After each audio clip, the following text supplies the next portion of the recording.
Bienvenue dans cette rubrique marketing.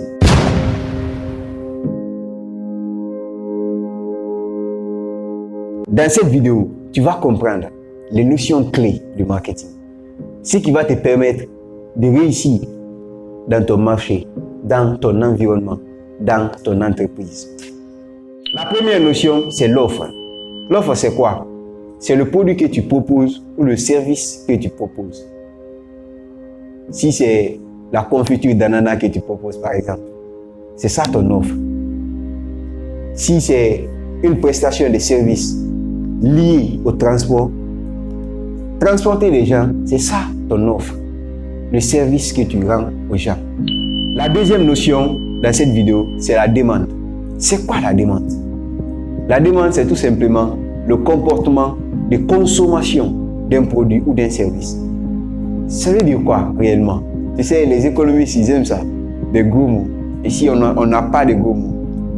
On veut qu'un enfant puisse comprendre ce qu'on va dire. La demande, c'est quoi? C'est combien de fois le service que tu proposes est sollicité. Combien de fois le produit physique que tu proposes est sollicité par le marché. C'est ça la demande. Le troisième élément, le besoin. Le besoin, c'est une exigence innée en nous. On a tous des besoins. Et c'est pourquoi, d'ailleurs, Abraham Maslow a fait la pyramide des besoins. On a les besoins physiologiques, c'est-à-dire les besoins fondamentaux. L'eau, le logement, ainsi de suite. On a besoin de ça. On a besoin de respirer. Ce sont des besoins fondamentaux. Sans ça, on ne peut pas vivre. Besoin de sécurité, d'appartenance, d'estime et de s'accomplir. C'est ça la pyramide de Maslow. Le quatrième élément que nous allons prendre dans cette vidéo, c'est le désir. Ah, le désir. Tu vois, le désir, on confond beaucoup trop le désir au besoin. Parce que le désir, c'est un moyen privilégié qu'on a. Par exemple, quand je me dis, je veux prendre de l'eau. Quand j'ai soif, j'ai besoin de prendre de l'eau. Ou bien, mais je me dis, je veux prendre de l'eau. Non, je ne vais pas prendre de l'eau, je vais prendre un jus. Non, ça c'est pas bon. Je vais prendre de la bière. Tu vois, ça c'est un désir maintenant. Tu privilégies, tu fais le choix. Alors que le besoin, ce n'est pas une question de choix. C'est inné, quand ça vient, il faut le satisfaire. Maintenant le client. C'est quoi le client? Qui est ton client? Ton client, il ne faut pas confondre ces deux éléments. Donc, on va prendre ces deux éléments ensemble. La différence entre le client et l'utilisateur. Si tu produis par exemple des biscuits, à qui tu dois communiquer pour vendre tes biscuits? Si ce sont des biscuits pour enfants. Pas à l'enfant. L'enfant n'a pas d'argent. C'est à la maman. C'est au papa que tu vas communiquer. C'est au grand frère, à la grande sœur. C'est à ces personnes que tu dois communiquer. Donc, quand tu communiques à ces personnes, ce sont eux qui donnent de l'argent, qui sont tes clients. Dans tout ce que tu vas proposer, si c'est un service ou un produit physique, le client, c'est celui qui met la main dans la poche et achète ton produit. C'est lui ton client. Maintenant, l'utilisateur, comme son nom l'indique, c'est celui qui utilise ton produit.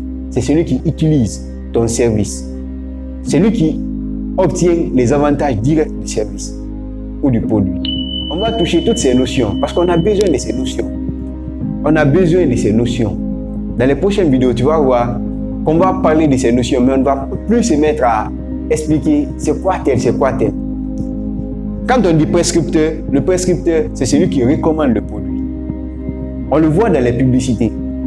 Quand tu vends une pâte, des dentifrices, quand c'est ce que tu vends, qui est ton prescripteur? Ce sont les médecins. Et c'est pourquoi même dans les publicités, même ceux qui ne sont pas médecins, ils portent des blouses pour se faire passer pour des médecins. Comme ça, parce que le médecin, c'est un prescripteur. C'est lui qui peut te dire, tel dentifrice, c'est ce qui est bon pour toi. Tu vois, c'est lui le prescripteur. Le dernier élément que nous allons prendre dans cette vidéo, c'est le prospect. Le prospect, c'est qui?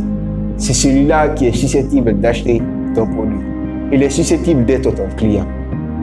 Il ne l'est pas encore, mais il peut l'être. C'est lui ton prospect. Pour tout ce que tu vas lancer, il faut connaître ces éléments, toutes ces notions pour pouvoir adapter tes stratégies, pour pouvoir adapter tes communications. Parce que la manière dont tu vas communiquer avec un prospect, ça ne sera pas la même manière que tu vas communiquer avec un client déjà acquis, que tu dois fidéliser. Ça ne sera pas la même manière. Dans la prochaine vidéo, nous allons commencer à faire l'étude du marché pour mieux comprendre notre environnement, pour mieux adapter nos stratégies à l'environnement dans lequel nous vivons.